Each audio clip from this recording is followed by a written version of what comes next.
سورہ فتح میں اللہ رب ذوالجلال فرماتے ہیں وَيَنْصُرَكَ اللَّهُ نَصْرًا عَزِيزًا، بے شک اللہ آپ کی زبردست مدد فرمائیں گے۔ تو حق آ گیا، باطل مٹ گیا، یقیناً باطل تو مٹنے والا ہی ہے۔ 20 رمضان المبارک فتح مکہ فتح مبین، جب 313 جانثاروں سے شروع ہونے والا قافلہ عظیم 10,000 صحابہ کے لاؤ لشکر کے ساتھ بغیر کسی بڑی مزاحمت کے مکہ میں داخل ہو رہے ہیں۔ فتح مکہ جب دنیا پر مسلمانوں کی ہیبت بیٹھ جاتی ہے، فتح مکہ جب سرزمین عرب سے شرک کی حاکمیت کا خاتمہ ہو رہا ہے، فتح مکہ جب خود رسول خدا ایک ایک کر کے 360 بتوں کو اپنے ہاتھ سے ڈھا رہے ہیں، فتح مکہ جب کعبۃ اللہ کو بتوں اور ان کی تصاویر کے ناپاک وجود سے پاک کیا جا رہا ہے، فتح مکہ جب مسلمان بیت اللہ میں داخل ہو کر طواف کر رہے ہیں، فتح مکہ جب کعبے کی چھت سے حضرت بلال اللہ کی وحدانیت کا علم بلند کر رہے ہیں۔ یہ وہی مکہ ہے کہ فتح سے پہلے حضرت بلال اللہ رب ذوالجلال کی کبریائی کا اعلان کریں تو ان کو دہکتے انگاروں پر لٹا دیا جائے، اور پھر یہی انگارے حضرت بلال کے جسم سے رس سے خون سے ٹھنڈے ہو جائیں۔ یہ وہی مکہ ہے جہاں اسلام قبول کرنا ایک ناقابل معافی جرم ہو۔ یہ وہی مکہ ہے کہ جہاں اسلام کا اقرار کرنے پر حضرت یاسر اور ان کی زوجہ حضرت سمیہ کو بھرے مجمع میں شہید کر دیا جائے۔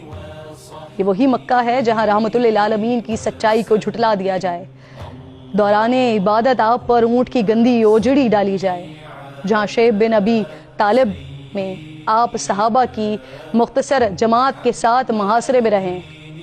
آج وہی کفار مکہ ہتھیار ڈالے اپنی قسمت کے منتظر ہیں، رحمت للعالمین ہونے کا منظر دنیا دیکھ رہی ہے اور تاریخ میں لکھا جا رہا ہے۔ آپ پر کنکری مارنے والے، گندگی پھینکنے والے، برا بھلا کہنے والے کانپ رہے ہیں، چاروں طرف دوڑ رہے ہیں، امان مانگ رہے ہیں۔ آج زمین پر ان کے پاس چھپنے کی کوئی جگہ موجود نہیں ہے، خوف میں سارا عالم ڈوبا ہوا ہے۔ لیکن قربان جائیے آقا کریم کی ذات اقدس پر جن کی رحمت کے سائے میں سب نے امان پائی۔ مسلمانوں کے لشکر میں قبیلہ بنو خرج کی کمان حضرت سعد بن عبادہ کے ہاتھ میں ہے۔ وہ ابو سفیان کو دور سے دیکھ کر ہی پہچان لیتے ہیں اور زور سے اعلان کرتے ہیں کہ الیوم یوم الملحمہ، الیوم تسحت الکعبہ، آج خون کی ندیاں بہانے کا دن ہے، آج کعبے کو پاک کر دیا جائے گا۔ ابو سفیان یہ منظر دیکھ رہا ہے، پریشان ہے۔ محمد مصطفیٰ احمد مجتبیٰ کی خدمت میں حاضر ہوتا ہے، منظر بیان کرتا ہے، جس پر آپ صلی اللہ علیہ وآلہ وسلم ارشاد فرماتے ہیں کہ الیوم یوم البرہمہ والیوم یوم تعظیم فی الکعبہ، آج کا دن رحمت کا دن ہے، آج کا دن وہ دن ہے جس میں کعبے کی تعظیم کی جائے گی۔ پھر رحمت للعالمین اعلان کروا رہے ہیں کہ جس کو امان چاہیے وہ بیت اللہ میں آ جائے، جس کو امان چاہیے وہ ابو سفیان کے گھر میں داخل ہو جائے، جس کو امان چاہیے وہ اپنے گھر کے دروازوں کو بند کر لے۔ تاریخ انسانی کا عجب واقعہ ہے کہ جہاں فاتحین سروں کو جھکائے رب کے حضور پیش ہو رہے ہیں، دشمن ایسی شکست پر مشکور ہے، ایسا منظر نہ پہلے کبھی دیکھا اور نہ اس کے بعد۔ فتح مکہ کی خوشیاں صرف زمین پر نہیں، آسمان پر بھی منائی گئیں۔ یہ صرف مکہ کو فتح کرنے کا دن نہیں ہے، بلکہ یہ ہزاروں دلوں کو فتح کرنے کا دن ہے۔ یہ اپنے بدترین دشمن کو اپنا عزیز ترین دوست بنانے کا دن ہے۔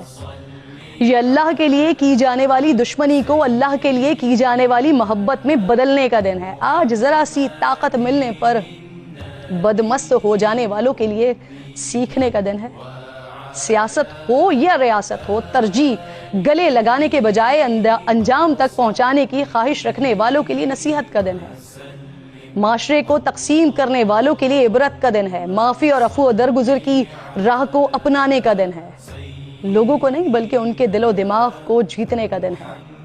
ظاہر کے نہیں باطن کے بھی بتوں کو گرانے کا دن ہے۔ آج تسلیم کرنے کا دن ہے کہ طاقتور وہ ہے جو قوت رکھتے ہوئے بھی معاف کر دے۔ آج یہ سمجھنے کا دن ہے کہ بندوں سے لڑائی اللہ کے خاطر ہے، اپنے نفس کے خاطر نہیں ہے۔ آج کا دن بتاتا ہے کہ اگر اللہ طاقت و حکمرانی عطا کر دے تو عاجزی اختیار کریں، جھک جائیں، ورنہ جو طاقت اور شہرت تخت و تاج دیتا ہے وہ لینا بھی جانتا ہے، حساب کرنا بھی جانتا ہے اور سزائیں بھی دیتا ہے، چاہے وہ سزا دنیا میں ہو یا آخرت میں۔